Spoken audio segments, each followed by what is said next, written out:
Ladies and gentlemen, the difference between poverty and riches is not hard work. It is not luck. It is not chance. It is one formula, one law of divine supply that makes money rush to you when you speak it. If you are poor today, it is because you have not yet applied it. But when you do, riches will obey your command. In this lesson, I will give you the has-shown formula to get rich off divine supply.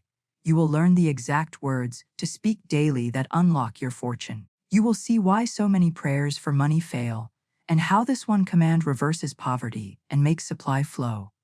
If you have ever feared bills, debts, or lack, what I give you today will end that fear and open a new chapter of freedom. You have been told wealth is for the few, that you must labor, save, and struggle. But I tell you, money is obedient. It is not master but servant. It comes when called in the right way. The problem is most people call it by false names. Hard, scarce, difficult, not enough. They beg it as if it were their master. And so money hides from them. But when you call it by its true name, when you use the formula of divine supply, it comes at once faithfully, joyously, without toil. I will show you how to speak this formula until it becomes the law of your life. Stay with me, for in this lesson, I will open the treasury of divine supply. First, I will reveal the exact formula you must speak daily to command riches. Then, I will show you why the world has failed, why their words have cursed them instead of blessing them. I will give you stories of men and women who turned their last dollar into a river of abundance by applying this law. And finally, I will arm you with affirmations so strong they will shatter fear and make money flow as faithfully as water down a hill. Do not expect the usual teaching. Expect a revelation. For if you stress about money, today that stress ends. And if you long for riches, today you learn the formula that makes them appear. Here's something most people completely miss, and because they miss it, they remain trapped in the circle of lack. Every word you speak plants a seed. Your tongue is the plow. Your subconscious is the soil, and your affairs are nothing more than the harvest of the words you have sown. You may think your words vanish into the air, light as breath, gone in an instant. But they do not vanish. They travel forth. They take root. They set law in motion. And they return clothed in circumstances, clothed in supply, clothed in experiences that match the very vibration you sent out. This is why the scripture declares, life and death are in the power of the tongue. With every word you speak, you are sowing life or death, poverty or wealth, chains or freedom. Think of the farmer in his field. If he plants corn, he cannot reap roses. If he sows weeds, he cannot expect wheat. The harvest is always in kind with the seed. So it is with your life. The words you have spoken yesterday are the crop you are standing in today. If your speech has been filled with fear, complaint, and curses, then your field will be overrun with weeds. If your speech is filled with blessing, faith, and praise, then your field will be rich with wheat. It cannot be otherwise, for the law is exact and unfailing. Words are not idle. They are seeds, and seeds never fail to produce their kind. Many people excuse themselves and say, "But I was only joking. I didn't mean it." Yet the subconscious does not laugh. It has no sense of humor. It does not ask if you meant it or not. It hears only the command. It obeys the words spoken, whether in justice or in earnest. I once knew a woman who, tired of her home, often said with a laugh, "I wish I lived in a trunk." She thought it clever. She thought it harmless, but her words were seeds, and the subconscious took them as law. In time, her affairs collapsed until she was literally forced to live out of a trunk. Another woman, well provided for, was in the habit of saying, "I am getting ready for the poorhouse." She repeated it so often, half in jest, that her subconscious accepted it as truth. And not long after, she was reduced to the brink of destitution. These are not coincidences. They are demonstrations of law. But here is the comfort, and it is a glorious comfort. The same law that brings lack can bring plenty. The same tongue that cursed can bless. The same word that chained you can free you. A woman once came to me with only 8. She was fearful, trembling, discouraged. Her words had been full of complaint. "I never have enough. I don't see a way out. Money always slips away." Those seeds had borne their bitter harvest. But I told her, "We will bless the 8, and we will multiply it. Let us declare, God is my supply, and money now flows to me quickly, easily, joyously, under grace in perfect ways. She obeyed. She turned her complaint into blessing, her curse into praise. And soon after, she was led to an old friend who opened for her a channel of abundance, and thousands came rushing into her life. She said afterward, "Tell everyone about the woman who had 8 taws and a hunch, and so I do because it proves the law. Words are seeds, and the harvest comes swiftly when you sow in faith. So I ask you, what have you been planting? What is growing in your field today? Look around you. Your conditions are nothing but the crops sprung from yesterday's words. If you want a new harvest, sow new seeds. Never again say, I am broke.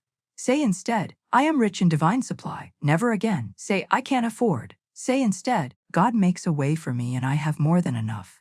Never again sigh, it never works for me. Say instead, everything I do prospers, for I am aligned with divine law. Plant these seeds and the harvest cannot fail. This is why I say, your word is your wand. Wield it with care. Speak only what you desire to see. Refuse to plant weeds with careless complaints. Bless your money, bless your work, bless your health, bless your future, and the field of your life will grow green with abundance. For words plant your fortune, and the harvest is always sure. And now that you see how words plant seeds in the soil of your life, you must understand another truth. The subconscious never laughs. It takes every word, whether you mean it or not, as a command. And that is where most people lose their fortune without knowing it. Here is a truth so many stumble over, and yet it is the very reason why their lives seem to unravel without warning. The subconscious has no sense of humor. It does not laugh. It does not wink. It does not excuse you when you say, I didn't mean it. It takes every word, every phrase, every casual statement as law, and it works day and night to fulfill what has been spoken. The reasoning mind may chuckle at your words, your friends may laugh, but the subconscious does not laugh. It obeys. That is why Jesus warned, by thy words thou shalt be justified, and by thy words thou shalt be condemned. There is no escape. Every word plants itself in the soil of the subconscious, and the harvest is sure. I have seen it too many times to doubt it. A woman once said over and over, half in jest, I am sick and tired of this home. I wish I could pack it up and live in a trunk. She thought she was being clever. She thought it harmless, but the subconscious, hearing her words, set to work to make them law. Her circumstances collapsed until she was forced to live out of a trunk. Another woman, comfortably provided for, repeated often, I suppose I'll end up in the poorhouse. She said it laughing, but the subconscious does not laugh. In time her fortune dwindled, and she stood on the very edge of poverty staring at the thing she had joked into being. These are not tales of chance. They are the exact demonstration of law. So I tell you with all the force of truth, never joke about poverty. Never jest about failure. Never make light of disease. Never toss careless words into the air and say it doesn't matter, for every word matters. Every word is a seed, and the subconscious is a faithful servant. It cannot distinguish between just and earnest, between truth and lie, between what you fear and what you desire. It simply records the vibration and brings it forth into form. The man who constantly says, I can't afford it, will soon be unable to afford anything. The woman who sigh, I always get the worst of it, will surely see that law fulfilled. The one who declares, I never get ahead, will find his path blocked at every turn. They may protest, but I didn't mean it. The subconscious answers, it is law, for you spoke it. Yet here is the glory. The same law that binds you can free you. Just as the subconscious obeys careless curses, it obeys deliberate blessings. When you speak truth, when you declare abundance, when you affirm health, when you pronounce freedom, the subconscious takes those words and shapes them into your affairs. One student of mine began to say daily, I have a magic purse. It is crammed, jammed with money. It can never be depleted. At the time she had only $2, but she refused to call it little. She called it abundant, overflowing, inexhaustible. Soon she received a gift of 6,000. Her words, once planted, grew into a harvest she could not have imagined. So I ask you, what words are you scattering as jokes, as complaints, as idle chatter? Look closely, for they are shaping your tomorrow. Your subconscious is recording them now, etching them into the law of your life. If you do not wish to live them, do not speak them. Guard your tongue. Train it to bless, to affirm, to declare only what you desire to see. Refuse to curse yourself with careless humor. Refuse to set in motion a harvest of weeds. For the subconscious does not laugh, it obeys. This is why I tell my students, never say anything you do not want to come true. Never let your tongue paint pictures you do not wish to live. Speak only life, only wealth, only health, only joy, and your subconscious will shape your affairs to match. And now that you understand the subconscious takes every word as law, whether spoken in justice or in fear, you are ready to see the great reversal. How curses can be broken, how blessings can be spoken, and how one new word can undo years of bondage. Here is the glory of divine law, and it is this: no curse is final. No careless word is eternal. No past mistake has the power to bind you when you turn and speak the word of truth. The same tongue that cursed you can bless you. The same lips that imprisoned you can set you free. The same speech that sowed weeds can now scatter seeds of wheat. And the same law that seemed against you will fight for you the very moment you reverse your words. People often come to me saying, "Have I ruined my life by the things I have spoken? Have I cut myself off from good by years of complaint, of fear, of false affirmations?" And I tell them, no, the law is merciful. What has been planted in ignorance can be uprooted in wisdom. What has been spoken in fear can be overturned by faith. What was once a curse can now be replaced by blessing. Consider again the woman who came to me with only 8, trembling, filled with dread. Her past words had been curses. She had said, "This is not enough. I will never get ahead. I always fail." And her life obeyed her. But when I told her, "We will bless the 8 odd and we will multiply it," she obeyed. She took the same tongue that had cursed her money and used it to bless her money. She said, "I bless this money and it multiplies. I bless this seed and it grows." And within days a door opened. An old connection was revived and thousands flowed into her life. She said afterward, "Tell people about the woman who had 8 talls in a hunch." And so I do, for she proves this law. Blessing breaks curses, praise multiplies, and a new word of truth can rewrite the records of years. Another student told me she was in the habit of saying, "Money slips through my fingers." She thought she was describing her condition, but she was creating it. Her subconscious, faithful and exact, kept money slipping away from her no matter how much she earned. I told her, "Stop speaking the curse. Speak the blessing. Say instead, money sticks to me, money stays with me. Money serves me faithfully, and I use it wisely." She obeyed. At first, she felt foolish for her purse was empty, but she continued, and soon she noticed a change. Gifts came, investments held, her savings grew. One day she exclaimed, "It is as though money has turned into my servant." And indeed it had, for her words had reversed the curse. This is the great principle. Every negative word has its positive reversal. If you have been saying, "I am always unlucky," you may replace it with, "I am divinely guided and everything I do prospers." If you have been saying, "I can't afford it," you may replace it with, "God makes a way for me and I have more than enough." If you have been saying, "I am sick of this," you may replace it with, "I bless this," and it multiplies into good. The law does not hold grudges. The moment you speak the new word, the moment you plant the new seed, the moment you bless instead of curse, the harvest begins to change. I want you to picture your words as the rudder of a great ship. For years, you may have turned that rudder towards storms, reefs, and disaster, and the ship of your life has followed. But at any instant, you may turn the rudder. At first, the waves may still toss, the winds may still howl, but the ship is turning. Soon, you find yourself in calmer waters, and eventually you sail into safe harbors of abundance. The moment you reverse your words, you reverse your course. So, I ask you, what curses will you break today? What blessings will you begin to speak? Will you go on saying, "I am poor"? Or will you say, "I am rich by divine right"? Will you go on saying, "I never get ahead"? Or will you say, "I advance quickly, safely, joyously under grace"? Will you go on saying, "Everything is hard"? Or will you declare, "Everything comes to me easily under grace in perfect ways"? The choice is yours and the law will obey either way. For remember this, no curse can withstand the blessing, No fear can stand against faith. No bondage can resist the spoken word of truth. From this moment forward, turn your tongue into an instrument of blessing. Speak only what you desire to see. For the word of blessing will multiply your supply, and your life will become the visible proof that the curse is broken and the harvest is good. And now that you see how curses can be overturned and blessings can multiply, let us step into the next revelation. The very formula itself, the daily word that unlocks the vaults of heaven and makes supply hasten to your side.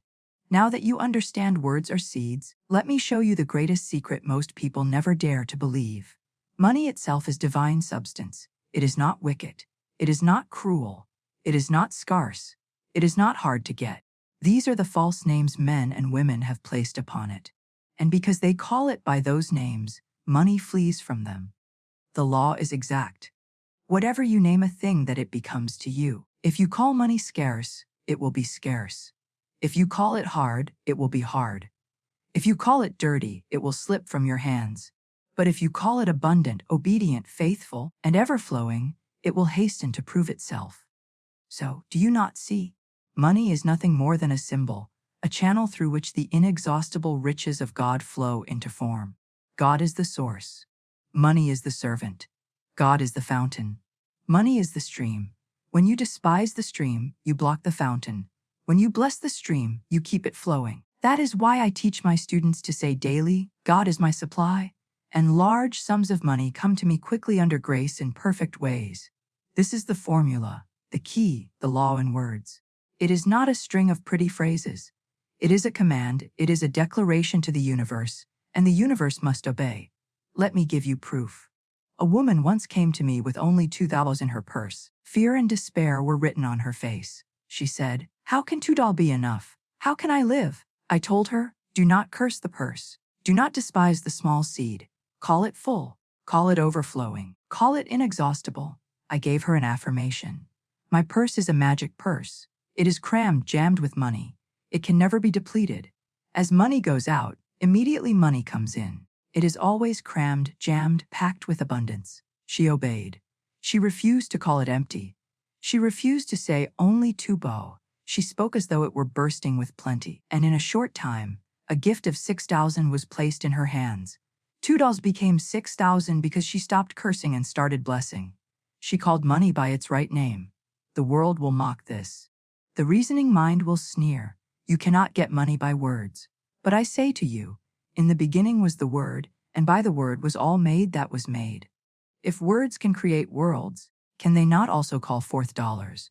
If words can set planets in their orbits, can they not arrange your affairs? Men toil and sweat, striving for scraps, while one who knows the law speaks a word and receives. The world laughs, but the law does not laugh, it obeys. And while the doubter struggles, the believer prospers.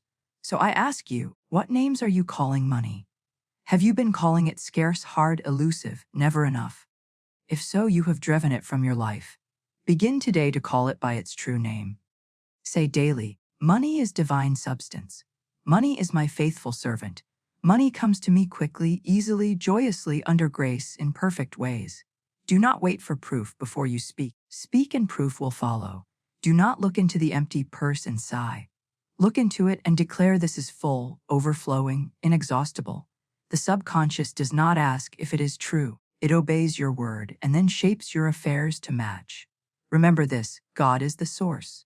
Money is the channel. You need not fear channels drying up, for the fountain never fails. If one channel closes, another will open. But if you curse the stream, you cut yourself off from the fountain. Bless the stream, and you keep yourself aligned with the source. So fix these words in your heart. God is my supply, and large sums of money come to me quickly under grace in perfect ways. Speak them morning and night. Speak them over your purse, over your work, over your bills, over your future. Refuse to call money by false names. Refuse to curse the servant God has given you. Call it faithful, call it abundant, call it obedient, and it will obey. And now that you know the formula of words, you must also know the formula of action. For words without works are dead. Faith must be proven by preparation. Let us move now into the law of preparation, where you act as though the supply is already here, and in so doing you unlock the channel of abundance. Here is the next step in the great formula, and it is one that many stumble over. It is not enough to speak abundance while living as though poverty ruled you. Words alone will not avail if your actions contradict them. Faith must be proven by preparation. To say God is my supply, and then to act as if supply will never come, is to cancel your own command. The universe listens not only to your words but to your works. And when the two agree, the law is fulfilled without fail. The scripture says faith without works is dead, and indeed it is dead speech to declare wealth while walking in the vibration of fear, while clutching every coin as though God's supply were uncertain, while refusing to prepare for the very abundance you are calling. But when you prepare as though your riches are already here, when you make ready for the feast before the table is spread, when you dig your ditches before the rain falls, then the law has no choice but to fill your preparation with the substance of supply. Think of the story in the Bible of the 3 kings who wandered in the desert with no water for their armies or their beasts. They cried out for relief, and the prophet Elisha gave them a command that must have sounded absurd. Ye shall not see wind, neither shall ye see rain. Yet make this valley full of ditches. Imagine their reasoning minds protesting. Why dig ditches in a dry desert where no rain is in sight? Yet they obeyed. They dug the ditches as if water were already rushing to fill them. And in the morning the valley was full of water, though no rain had fallen, and their armies and their cattle drank and were saved. Do you see the law? They prepared in faith, and God filled their preparation. If they had refused to dig, the blessing could not have come. So it is in your life. If you say, I believe supply is on its way, yet you make no room for it, you take no step toward it, you refuse to prepare, then you reveal that you do not believe. Faith that does not prepare is not faith, but doubt wearing a mask. But the moment you act as if your good is already here, you prove your faith, and God rushes to meet you with substance. I recall a woman who longed for an apartment in New York at a time when apartments were impossible to find. Her friends told her it was hopeless, that she should give up, store her furniture, and accept defeat. But she would not. She declared daily, Infinite Spirit opens the way for my right apartment. Then one day she had a prompting to buy new blankets. For a moment, she hesitated, reasoning, why buy blankets when I have no place to lay them? But then she remembered, preparation proves faith. She bought the blankets, acting as if the apartment were already hers. Soon after, out of hundreds of applicants, she alone was given a beautiful apartment, exactly what she desired. The blankets had been her ditches, and God filled them with water. Another man desired a trip abroad, but had no money. He declared, I give thanks for my divinely designed trip, divinely financed, under grace, in perfect ways. But he did not stop there. He went out and bought a trunk for the voyage. He looked at that trunk every day, seeing himself already boarding the ship, already on the ocean, already walking the streets of the foreign land. Soon after the money arrived, the opportunity opened, and he took the trip in every detail he had imagined. His trunk was his ditch, and God filled it. Do you see now why it is not enough to speak without preparing? If you declare abundance but clutch your purse in fear, your fear has canceled your faith. If you affirm wealth but refuse to make room for it, you have closed the door. If you speak freedom but still bow to lack in your actions, you prove you do not believe. But if you prepare, if you take one bold step as though your good were already here, then you prove your faith, and the law never fails to respond. So I ask you, what ditch will you dig today? What step will you take to prove your belief? Will you buy the blankets for the home you have not yet seen? Will you set aside a place for the money you have not yet received? Will you write the acceptance letter for the job you have not yet been offered? Will you give thanks for the voyage before the ticket is in your hand? Do something now that proves you believe, and watch how swiftly the law fills your preparation with substance. Never forget, faith speaks and then it acts. Faith declares and then it prepares. Faith proves itself by obedience, and God always honors proof. So do not merely say, I believe. Show that you believe. Prepare as though your good is already here, and soon you will see it rushing to meet you. And now that you know the law of preparation, we must deal with the enemy that often rises to cancel it. Fear. For many begin well. They speak, they prepare, and then fear creeps in and erases it all. So let us now turn to break the grip of fear and doubt, and see how to cast them out once and for all. Now I must speak plainly, for this truth cannot be softened. Fear is not weakness. Fear is not merely emotion. Fear is faith, but faith turned upside down. Fear is faith in evil. Fear is faith that the wrong thing will happen. That lack is waiting at your door. That sickness is stalking your body. That loss is crouching in the shadows. Fear is the creative force of the soul misused. For the same law that brings your good, when you believe, will bring your ruin when you fear. This is why Jesus rebuked his disciples in the storm, saying, "Why are ye fearful, O ye of little faith?" He knew that fear and faith cannot dwell together. One must rule and the other must flee. If fear rules, faith is gone. If faith rules, fear dissolves. Every moment of your life you are choosing. Will you put your faith in God, or will you put your faith in evil? I knew a man who became obsessed with a rare disease. He read about it, studied its symptoms, imagined its grip upon his body. He rehearsed the picture so vividly that it consumed him. His reasoning mind said, "It is unlikely," but his subconscious received the stronger seed, the seed of fear. And the law is exact. "The thing I greatly feared has come upon me," said Job. And so it was with this man. His body, faithful servant of the subconscious, manifested the very disease he dreaded, and it carried him off. Was it chance? No, it was law. Fear had painted the picture, and the subconscious had obeyed. And what of you? Perhaps you do not fear disease, but how many fear bills? How many fear debts, fear unemployment, fear failure, fear rejection? They sit in their rooms rehearsing it. What if I can't pay? What if I lose my job? What if the money never comes? What if I am left behind? Each thought is a prayer to the wrong God. Each fear is a seed, and the subconscious, exact and unchanging, brings forth the harvest in kind. They say, "Why does lack always find me? Why do troubles multiply?" And I answer, because you have been faithful in your fear. You have believed more in evil than in good. You have put your faith in want instead of in supply. But I say to you today, fear has no power except the power you give it. It is a shadow, a mist, a false god. The antidote is always at hand, the spoken word of truth. When fear rises, do not argue with it. Do not bow before it. Do not let it linger. Cast it out at once with a word. Say, "I will fear no evil, for thou art with me." Say it boldly, aloud, with the force of conviction. Say it until the vibration of your own words shatters the picture of fear. Say it until you feel the presence of God within you, stronger than any shadow without you. Fear cannot withstand a word of truth spoken with faith. It flees like darkness before the rising sunday.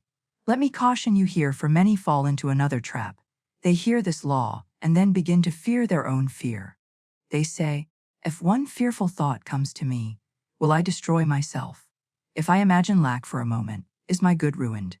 And so they live in terror of their own minds. That is inverted faith once again. Do not fear fear. Do not tremble at its shadow. One word of faith is stronger than 1,000 fears. One candle drives out a lifetime of darkness. So one declaration of truth dissolves the accumulation of years of fear. Say it calmly. Say it boldly. Say it as one who knows. "I will fear no evil, for God is my light and my salvation. Whom shall I fear, and the shadow will vanish?" So I ask you now, where have you been placing your faith? Have you given more faith to debts than to supply? Have you given more faith to disease than to health? Have you given more faith to failure than to success? Turn it today. Withdraw your faith from evil. Place it in God. Withdraw your words from fear. Place them in truth. Withdraw your imagination from lack. Place it upon abundance. For the law will obey either way, but the harvest depends on the seed you sow. Remember this: fear is inverted faith, but faith in God is the only true power. Choose faith, speak faith, live faith, and you will see that what once terrified you dissolves like smoke, leaving only the bright solidity of abundance beneath your feet. And now that you see fear is nothing but faith inverted, let us step into the shield that makes you unassailable. The law of non-resistance, where you refuse to wrestle with shadows and learn how to let truth dissolve every false picture. Now I must show you a shield so powerful that no shadow of fear, no picture of lack, no wave of doubt can pierce it. It is the law of non-resistance. Most men and women live exhausted because they are forever wrestling with shadows, arguing with appearances, pushing against the very conditions they fear. They resist, and in resisting they give their energy to the thing resisted. They feed it, strengthen it, keep it alive. But the law is clear. What you resist, you attract. What you fight, you fix. What you fear, you feed. The only true defense is not struggle but serenity, not panic but peace, not resistance but rest in the truth. Non-resistance does not mean weakness. It does not mean you submit to evil. It means you refuse to grant evil reality. It means you refuse to argue with shadows. It means you stand still and declare God is the only power and nothing else has authority in my life. Think of how much energy is wasted in worry. Worry is nothing but imagination run wild in the wrong direction. Worry is the mind painting pictures of disaster, rehearsing calamities, bowing down to images of loss that have no substance except the faith given to them. A worrier spends his days building altars to false gods, and then wonders why his prayers go unanswered. Worry is resistance. Worry is wrestling with wind. Worry is faith in evil. But the one who practices non-resistance looks at the same storm, the same bill, the same report, and says calmly, "This has no power. God is my supply. God is my health. God is my shield. I rest in truth." And that calm word dissolves the shadow faster than all the frantic struggle in the world. I once knew a businessman who lived in torment because of his worry. Every transaction filled him with dread. Every rumor shook his confidence. He resisted every obstacle with fear, and the more he fought, the more trouble came. Then one day, while waiting for a train, he noticed a sign on the wall that read, "Why worry? It will probably never happen." That simple phrase pierced him. He laughed, and in that laugh, the chain snapped. He said to himself, "I have wasted years worrying about things that never came to pass. I will stop." From that day forward, he practiced non-resistance. When fear arose, he refused to argue. He said calmly, "Why worry? God is my supply and nothing else matters." His affairs changed, his business prospered, and his health returned. He had put on the shield of non-resistance. Now, let me give you a practical formula for this law. When fear rises, do not fight it. Do not try to crush it by force. Simply say, "I smash and demolish every untrue record in my subconscious." They return to the dust heap of nothingness, for they came from nothing and are nothing. I now make my perfect records through the Christ within records of health, wealth, love, and perfect self-expression. Speak these words with calm authority and feel the false pictures dissolve. They are nothing. They have no substance. They have no reality. Replace them at once with the true picture. Yourself rich, yourself free, yourself guided, yourself free. The subconscious, faithful and obedient, erases the false and engraves the new. So I ask you, what storms are you fighting today? What shadows are you wrestling with? What appearances have you been giving power by your resistance? Let them go. Do not feed them with fear. Do not bow to them with worry. Stand still. Speak the word. Rest in the knowledge that God is the only power and all else is mist. This is non-resistance. It is the shield that nothing can pierce. And remember this, resistance creates tension, but non-resistance creates flow. The river does not resist the rock. It flows around it, and in time the rock is worn away. The light does not resist the darkness, it shines, and the darkness vanishes of itself. So you need not resist fear. You need not resist lack. You need not resist delay. Stand in the light of truth, and the shadows will melt. Rest in God's supply, and lack will dissolve. Affirm love, and discord will vanish. This is the shield of non-resistance. And with it you walk through storms unharmed, through fire unburned, through waters undrowned. And now that you know how to shield yourself against fear and dissolve doubt, you are ready to move into the next revelation, the inner compass of prosperity, the voice of God within you, intuition which will lead you step by step into your fortune. Now we come to one of the greatest gifts of the Spirit, a gift so near and so constant that most overlook it, and yet it is the very compass that can guide you into freedom and fortune. It is intuition, the voice of God within. I call it God's wireless, for it speaks without wires, without noise, without effort, sending its message straight from spirit to your soul. It is not loud, it does not shout, it does not argue, it whispers, it nudges, it suggests, and when you obey, it always leads you into safety, into success, into supply. Most people fail to hear it not because it is absent, but because their minds are filled with fear, with noise, with the clamors of reason and the opinions of others. The still small voice is drowned out by the roar of the world. But when you speak the word of truth daily, when you bless instead of curse, when you quiet the storm of fear, the channel is cleared, the static dissolves, and suddenly that voice is unmistakable. I have said to my students many times, never violate a hunch, for a hunch is often the first whisper of intuition. It may seem foolish to the reasoning mind. It may look absurd to those around you. It may defy appearances, but if it is a true hunch, it is divine direction. To obey is to step into the flow of supply. To ignore is to shut the door to your good. A woman once came to me with only 8, fearful and discouraged. We blessed the 8, we spoke for multiplication. And then I asked her, "Have you a hunch to do anything?" She hesitated, saying, "Only that I should go home, though it seems wasteful to spend my last coins on car fare." I said, "Obey your hunch. The voice of God will not lead you astray." She obeyed. She went home, and there she met an old friend who opened for her a channel of abundance, and thousands soon poured into her life. She said afterward, "Tell them about the woman who had 8 odd and a hunch." And so I do, because it proves this law beyond argument. Intuition is God's compass, and it never fails. Now, you may ask, how can I tell the difference between intuition and fear? Between the voice of God and the voice of my imagination? The test is simple. Fear pushes, intuition leads. Fear shouts, intuition whispers. Fear agitates, intuition assures. Fear leaves you restless, intuition brings peace.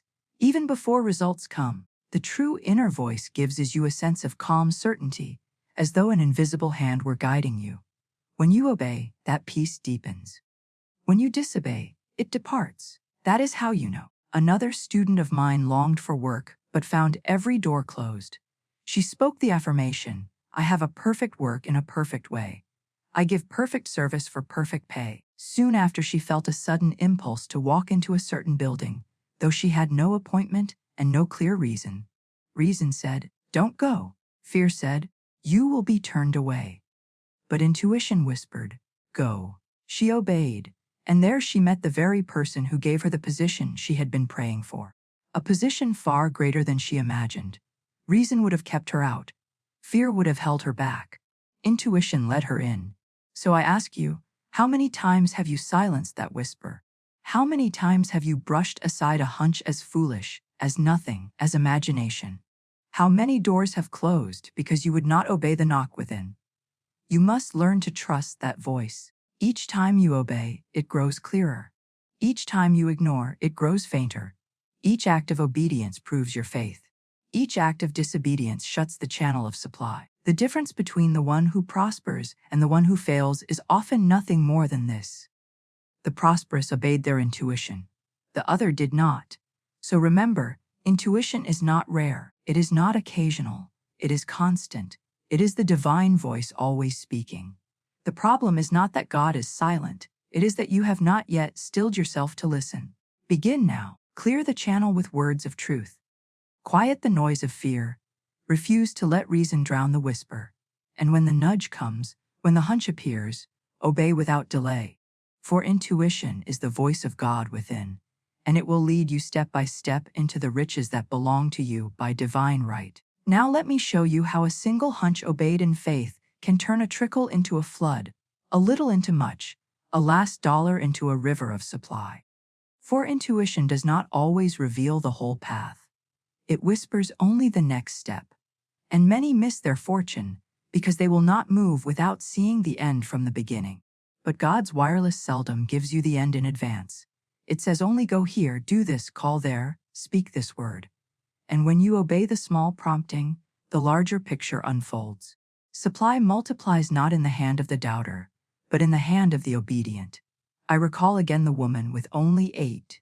She came to me wary, trembling with fear, convinced that she had reached her end. I said, we will bless the 8, and we will declare, God is my supply, and great avalanches of abundance now flow to me under grace in perfect ways. Then I asked her, have you a hunch to do anything?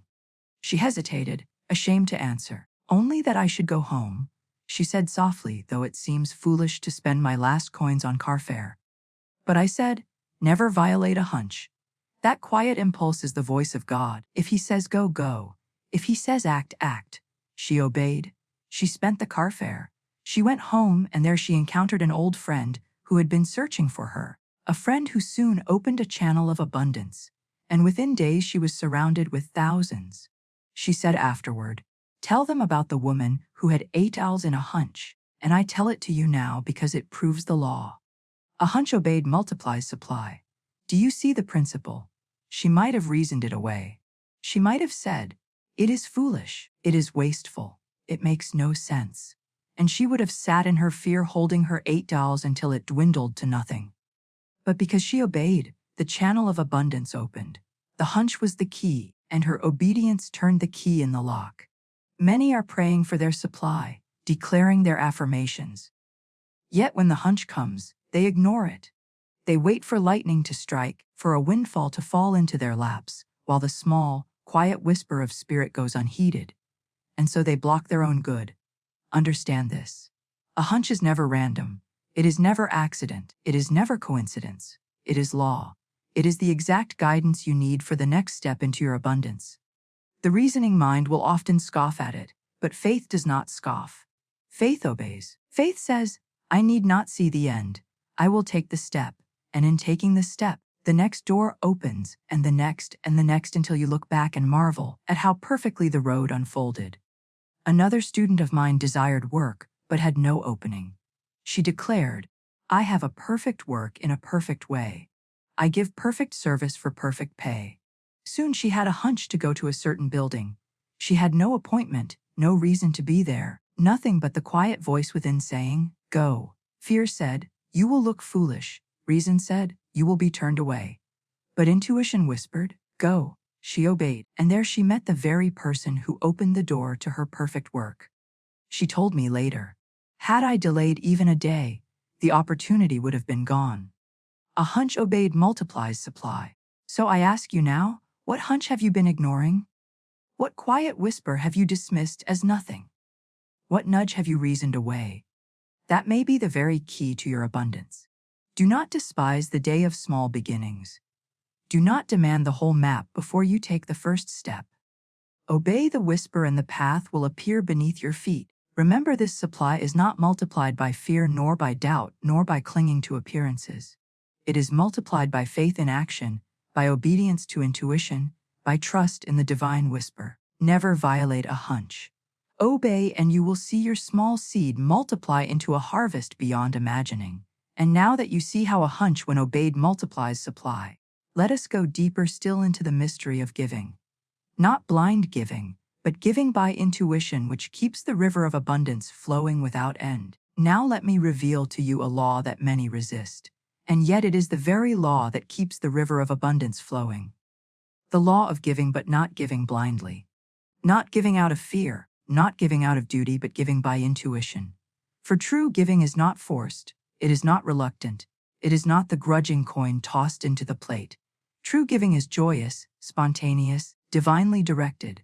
It is led by the whisper of intuition, by the inner voice that says, give this now, bless this person, release this gift.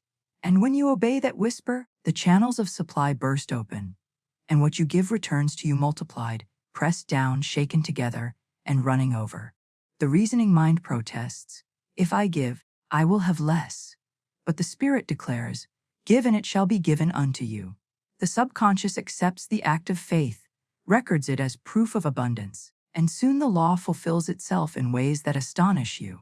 I recall a woman who had very little, scarcely enough to provide for herself. One day she felt a sudden hunch to give a small gift to someone in greater need.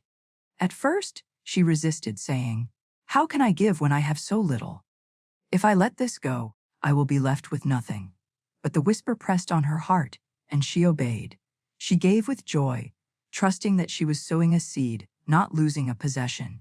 And soon after, unexpected money came into her hands, multiplied far beyond what she had released. She told me, "The more I follow these prompting, the more I see the law in action.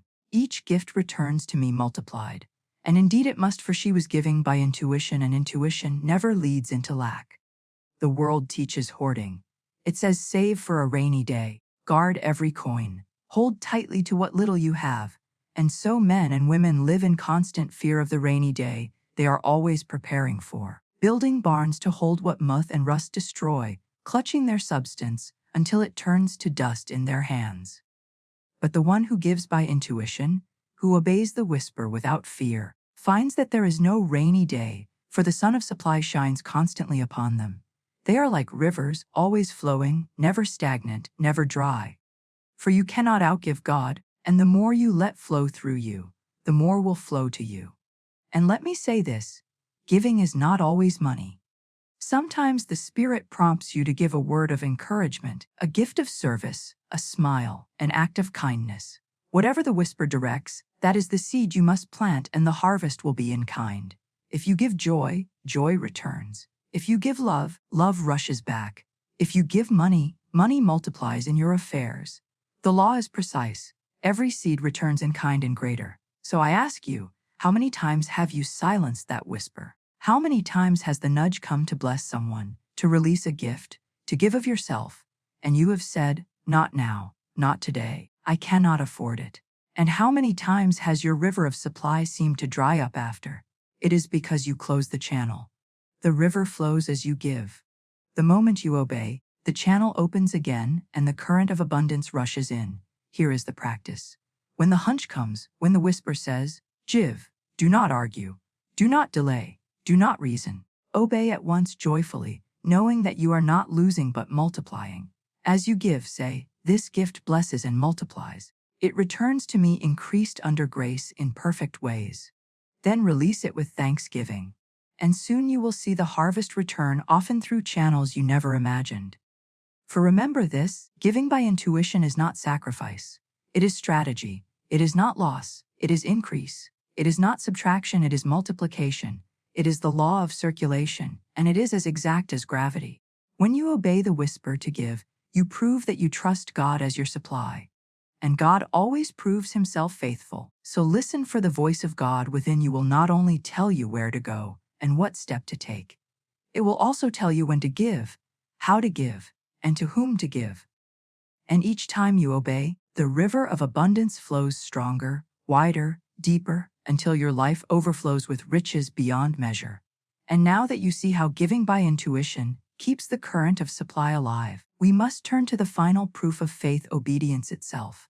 For intuition may whisper, but unless you obey, the blessing cannot appear. Let us move into the law of obedience, where faith is proved by action and miracles are released without delay. Now let me speak to you of the golden key that unlocks every hunch, every whisper, every divine direction: obedience. For intuition may whisper, faith may declare, preparation may be made. But if you will not obey when the moment comes, your good stands waiting at the door, and you never open it. Obedience is the final proof of faith. It is the act that turns invisible substance into visible supply. Many hear the whisper, many feel the nudge, many sense the call, but they hesitate, they reason, they delay. They say, perhaps later, perhaps tomorrow, perhaps it was only my imagination. And in that hesitation, the door closes, the good that was waiting slips away. The opportunity passes to another. The supply vanishes like a dream. The law requires proof, and proof is obedience. I recall a man who longed for new work, new direction, a fresh beginning. He prayed, he affirmed, he declared, but nothing moved. Then one day he felt a sudden impulse to walk into a certain building. He had no appointment, no reason to go, no business there. Reason said, "It is foolish." Fear said, "You will be turned away." But the hunch pressed him. He remembered what I had said. Never violate a hunch, so he obeyed. Inside that building, he encountered an old acquaintance who greeted him with joy and offered him a position that became the very gateway to his prosperity. He said afterward, "Had I reasoned it away, had I delayed even one day, I would have missed it." Obedience changed my life in an instant. Another woman told me she often felt impulses to do small things but always ignored them, saying, "It cannot be God. It is only my imagination." And because she ignored them, her life was full of missed chances and repeated disappointments. But one day she determined to obey. She felt a sudden nudge to take a different road home. It made no sense, yet she listened. Later she discovered that had she gone her usual way, she would have been caught in a serious accident. From that day on, she said, "I will never ignore again. I will never silence the voice within." And her life began to prosper. For obedience proved her faith, and her faith unlocked her supply. Do you see? The inner voice seldom gives you the whole plan at once. It will not unfold tomorrow until you obey today. The next step will not appear until you take the one before you. Faith demands obedience in the moment, and only then is the path revealed. That is why so many wander. They wait for the whole road to be shown. But the law does not work that way. It says, "Take this step, and then I will show you the next." If you refuse, the road remains hidden. If you obey, the road appears beneath your feet. And let me tell you, obedience is often tested in little things before it is trusted with great. A whisper to write a letter, to make a call, to give a gift, to change a plan. These small commands are the training ground. If you prove faithful in the small, the larger will follow. But if you despise the small, if you reason them away, you will not hear clearly when the larger call comes. Many cry out, "Why is God silent?" He is not silent. You have simply stopped obeying the small whispers, and so the channel has grown faint. Restore it with obedience and the voice will grow clear again. So I ask you, what whisper have you been ignoring? What hunch have you reasoned away? What inner nudge have you put off until tomorrow? Go back and obey. Do it today. For your supply may be waiting on the other side of that act. The blessing may be standing at the threshold waiting only for you to open the door. Obedience is not loss. It is gain. It is not bondage. It is freedom. It is not surrender to something less. It is alignment with something greater. Remember this, every act of obedience is proof of faith, and faith proved is faith rewarded. The law does not delay. When you obey, doors open, channels flow, supply hastens. Do not wait, do not reason, do not delay. Obey the whisper, and you will find that every step you take leads straight into the fortune that has been yours all along. And now that you see obedience is the final seal upon intuition, let us move to the crown of all prosperity, the truth of divine right riches, the law that ensures your wealth brings no sorrow but only joy, and that what is truly yours can never be taken from you. Now we come to the crown of prosperity, the highest law of supply, the truth that separates fleeting wealth from eternal riches. Only that which is yours by divine right will endure. And only divine right riches bring joy without sorrow. The world is filled with people who have forced their way into wealth, who have gained fortunes by cunning, by deceit, by fear, or by striving. And though they may glitter for a season, look closely, and you will see the shadow that follows. Their nights are filled with worry. Their homes are filled with discord. Their health is drained by anxiety, and their riches, instead of blessing them, become chains about their necks. For the scripture says plainly, "The blessing of the Lord it maketh rich, and he addeth no sorrow with it." This is the test, and it is infallible. If your wealth adds sorrow, it is not from God. If it brings peace, joy, freedom, and blessing, then you know it is yours by divine right. I once counseled a woman who longed to marry a certain man. She prayed for him, pleaded for him, tried to force the law to give her what she thought she wanted. But I said to her, "I will not speak the word for you to have him, for he may not be yours by divine right. If he is, nothing can keep him. If he is not, you would not be happy with him. Instead, we will speak for your right man, the one chosen for you by divine law. If this one is yours, he will return. If not, his equivalent will appear." She agreed, though her heart was reluctant. In time, the man drifted away, and another appeared, a man who was everything she had longed for, everything she had imagined and more. She said to me, "It is uncanny. He is all that I wanted the other to be." And so it was, for the law had removed the counterfeit and given her the true. That is divine right. So it is with money. Some gather riches that are not theirs by right. They claw, they clutch, they trick, they strive, and for a season they may succeed. But soon those riches slip away or turn into burdens. Lawsuits consume them, quarrels divide them, sickness robs them, fear drains them.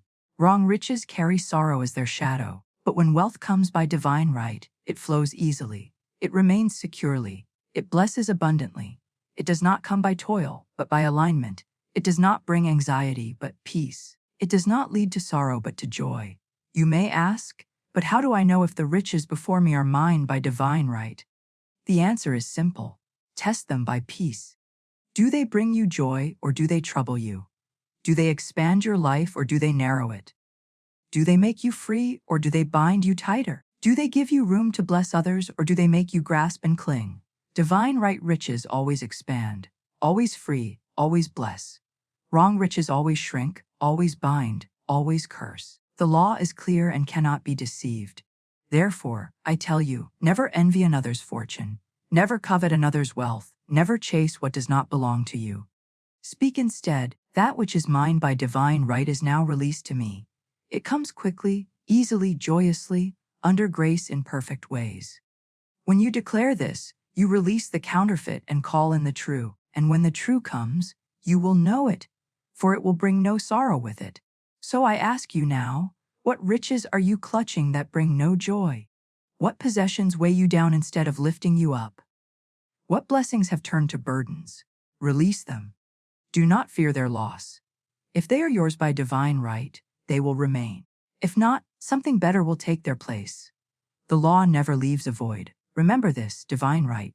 Riches are eternal. They cannot be stolen. They cannot be lost. They cannot be destroyed. They are your inheritance by law, and they will bless you all the days of your life. Wrong riches may glitter for a season, but they vanish like smoke. Right riches shine forever, and their light carries no shadow. And now that you see the test of wealth, that only divine right riches endure without sorrow, we must go deeper still into the echo of desire itself. For every true desire is not a lie, but the whisper of your divine design calling you into fulfillment. Now, let me tell you the secret that lies at the heart of your every longing, the key that unlocks the mystery of why you desire it all. Every true desire that rises within you is not accident, not whim, not idle fancy.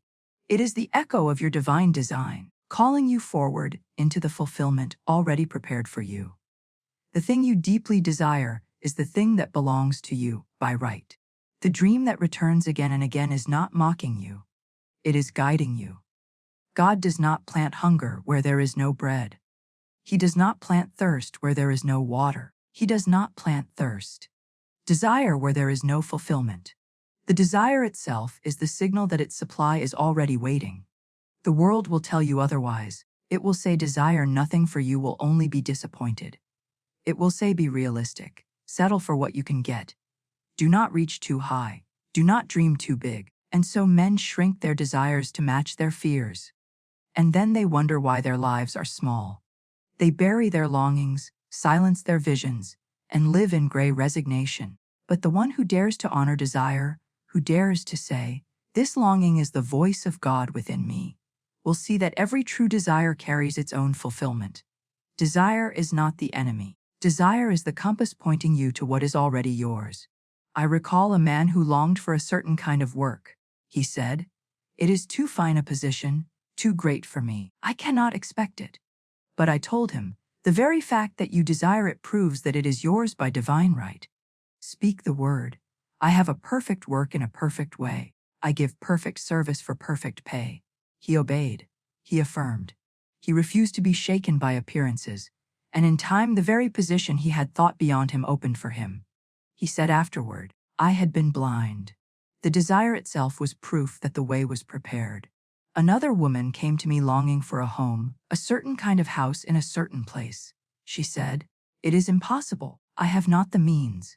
But I told her, "The desire proves its fulfillment. Speak daily.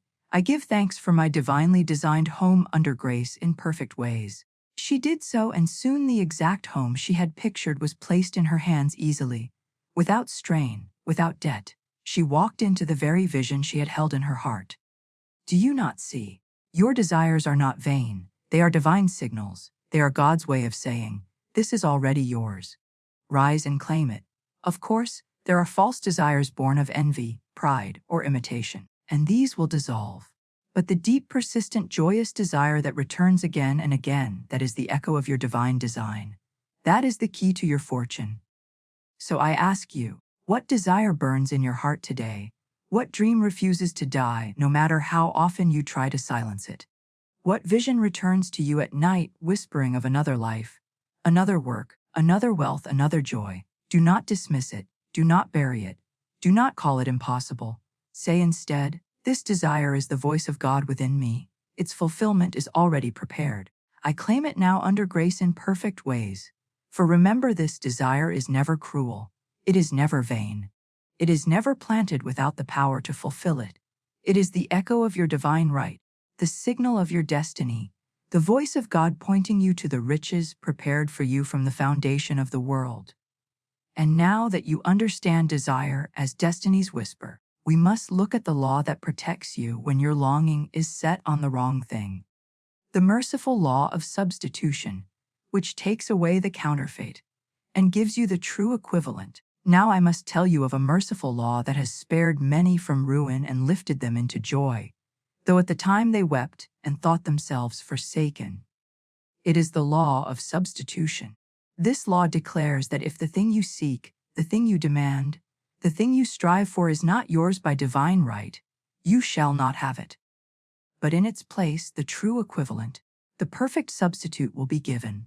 At first, this feels like denial, like loss, like the closing of a door. People cry out, "Why has God withheld this from me?" But I say to you, God never withholds. He only protects. He never denies. He only substitutes. He never leaves you empty. He only clears the counterfeit to make room for the true. I recall a woman who was set on marrying a certain man. She said to me, "He is the one. Speak the word that he may be mine." But I told her, I cannot. To pray for a particular person is to try to force the law. If he is yours by divine right, nothing can keep him. If he is not, then you would not be happy, for he belongs to another. Instead, we will declare, I give thanks for my right man who now comes to me quickly, easily, joyously, under grace, in perfect ways. If this man is the right one, he will return. If not, his equivalent will appear. She agreed, though with a heavy heart. In time, the man drifted away, and another appeared, a man who matched her in every way, who was all she had longed for, and more. She came to me later radiant, saying, "He is everything I desired in the other and beyond." That was the law of substitution. The counterfeit dissolved. The true equivalent appeared. The same law governs money, work, and possessions. A student of mine once sought a certain position. She declared for it. She longed for it. She demanded it. But the door shut, and she was denied. She wept, thinking her prayer had failed. Yet soon after, a better position opened. Greater pay, greater freedom, greater joy. She told me afterward, "Had I been given the first, I would have been trapped. Now I see the law spared me and gave me better." That is substitution. The law does not cheat you. It saves you from sorrow. So I tell you, never cling in terror to a thing. Never cry, "I must have this or I perish." Never beat at a closed door demanding entrance. If it is yours by right, the door will swing wide. If it is not, the law will close it, and in time you will bless that it was closed. Say instead, if this is mine by divine right, it is secure. If it is not, then its perfect substitute, its true equivalent, now appears. And then stand still and see the salvation of the Lord. Think of it as a child clinging to a toy too small, unwilling to let it go. The parent prays it from his hand, not to leave him empty, but to give him something better, more fitting, more joyous. So it is with God. He takes the wrong to make space for the right. He removes the lesser to give you the greater. He clears the counterfeit to give you the genuine. And when you receive it, you will marvel and say, "Now I understand why the first was denied. This is far better." So I ask you, what are you clutching today that may not be yours by right? What door are you demanding open that God in His mercy has closed? What possession, what position, what relationship have you been forcing? Though it brings you no peace, release it. Trust the law. Declare that which is mine by divine right is now released to me, and its perfect equivalent now appears under grace in perfect ways. Then rest, then watch, then rejoice when the substitute arrives. For remember this, God never withholds. He only substitutes. And when the true comes, it brings no sorrow, no struggle, no shadow. It blesses, it endures, it frees. The law of substitution is mercy in action, and it will never fail you. And now that you see how wrong desires are mercifully replaced by right equivalents, let us finish this journey with the affirmation of divine right work and divine right. Pay, the formula that secures not only wealth, but joyous service and perfect reward. Now we come to a truth that touches the daily life of every man and woman, for it concerns the very labor of your hands, the service of your heart, and the wages of your work. Many live bound in toil, grinding at tasks they despise, serving in places that suffocate them, receiving wages that insult the effort they give. They sigh, I must do this to survive. I must stay though I am unhappy. I must accept little though I give much. And so they chain themselves to bondage, believing there is no escape. But I say to you, just as there are divine right riches, there is also divine right work. There is a place prepared for you where your gift is valued, your service is blessed, your work is joyous, and your pay is perfect. You are not called to grind in fear. You are called to give perfect service for perfect pay in a perfect way. That is your birthright. And when you claim it, the law will make it manifest. I have taught my students this affirmation. I have a perfect work in a perfect way. I give perfect service for perfect pay. These are not idle words. They are a command to the law of supply. They are a claim upon your inheritance. Speak them daily and believe, and you will see your circumstances rearranged to match them. A woman once came to me weary and bitter. She had worked for years in a place that drained her strength and paid her little. She said, I cannot leave, for I have nothing else. I told her, begin today to declare, I have a perfect work in a perfect way. I give perfect service for perfect pay. Bless where you are, but speak for what is yours by right. She obeyed. Soon after, a door opened to her, and she was offered a position far better than she had imagined. Joyous work, generous pay, delightful conditions. She said, it feels as though this place was waiting for me. Indeed, it was, for the word she spoke had prepared it. Another student, a man who had been unemployed for months, came to me in despair. He said, I have knocked on every door, sent every application, and nothing opens. I told him, stop begging, stop chasing, stop knocking at locked doors. Speak the word. Say daily, I have a perfect work in a perfect way. I give perfect service for perfect pay. Then act as though it were already here. He obeyed. He prepared his tools though he had no work. He pressed his clothes, though he had no office to wear them in. He walked as though he were already employed. Soon after, he was offered a position that matched his talents perfectly with pay beyond what he had earned before. He said afterward, I had exhausted myself trying. One word of truth opened the door with ease. Do you see the law? The world says, take what you can get, even if it crushes you. But the Spirit says, only what is yours by divine right will bless you. Claim it and it will appear. Wrong work carries sorrow. Right work brings joy. Wrong wages breed resentment. Right pay brings freedom. You are not designed to be exploited, to serve in bitterness, to labor in fear. You are designed to give joyfully, to serve faithfully, to prosper abundantly. So I ask you, what words are you speaking over your work today? Do you say, I hate this job? I am underpaid. I am stuck. Those words bind you where you are. Or will you begin today to say, I have a perfect work in a perfect way. I give perfect service for perfect pay. Speak it not as a hope, but as a decree. The law will hear, the channels will shift, the place prepared for you will open, and you will walk into it marveling that what once seemed impossible has come with ease. For remember this, divine right work and divine right pay are yours now. The moment you speak, you claim them. The moment you prepare, you prove them. The moment you obey the inner voice, you step into them. They cannot be denied, for they are part of your inheritance, sealed from the beginning. And now that you see how the law secures, even your work and your wages, let us bring this entire lesson to its great conclusion. Sealing all that has been spoken with a mighty affirmation, and leaving you with the challenge to speak daily. The one formula that makes you rich off divine supply. And now we come to the close of this lesson. Yet I tell you, it is no end but a beginning. For the word you have heard today has already gone forth. It has planted itself in the soil of your subconscious. And even now, though you may not see it, it is taking root. It is sprouting. It is preparing to burst forth into harvest. If you will water it with daily repetition, if you will guard it with faith, if you will prove it with preparation, if you will obey it with joy, then nothing can stop it. The law is exact. The law is sure, and your fortune will unfold as certainly as the sun rises. Think of what has been shown to you. You have seen that every word is a seed, and the field of your life is nothing but the harvest of yesterday's speech. You have seen that the subconscious does not laugh. It does not excuse. It does not forget, it records, and it fulfills. You have seen that curses spoken in ignorance can be broken, and blessings spoken in faith can multiply what little you have into more than enough. You have seen that money is not master but servant, not scarce but abundant, not cruel but obedient. And when you call it by its true name, divine substance, it hastens to appear. You have seen that preparation proves faith, that to dig your ditches before the rain is to guarantee that the valley will be filled with water, that to buy the trunk or the blankets is to make room for the trip and the home that are already yours.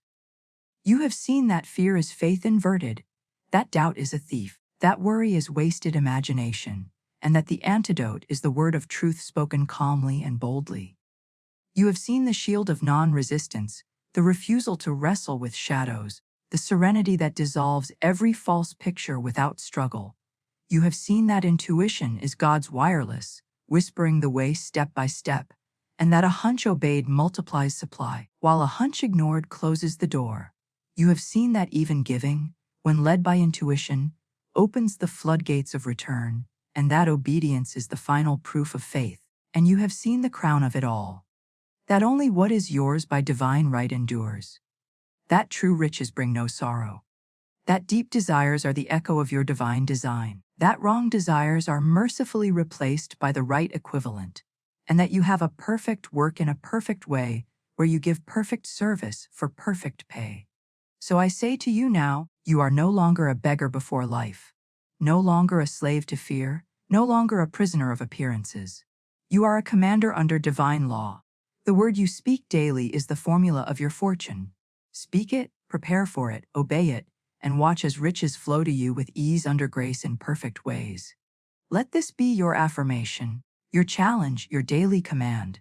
God is my unfailing supply, and great avalanches of abundance now flow to me under grace in perfect ways. Speak it morning and night. Speak it over your purse, over your work, over your home, over your future. Speak it for 30 days, and you will see the chains of lack fall away and the doors of fortune swing wide. But before we part, let me open a door of curiosity. For there is one more law so powerful, so sweeping, that it can overturn years of debt in a single week, that it can dissolve obstacles that have stood against you for years, that it can lift from your shoulders every weight that bows you down. It is the law of casting the burden. In my next lesson, I will reveal it, the mighty command that hands every problem over to God and leaves you free. You must not miss it, for it is the missing piece that will make your prosperity complete. So click now, listen, and step into the next revelation. Let the burden of money melt into blessing. Let the word of truth crown you with abundance. Let the law of divine supply write your future in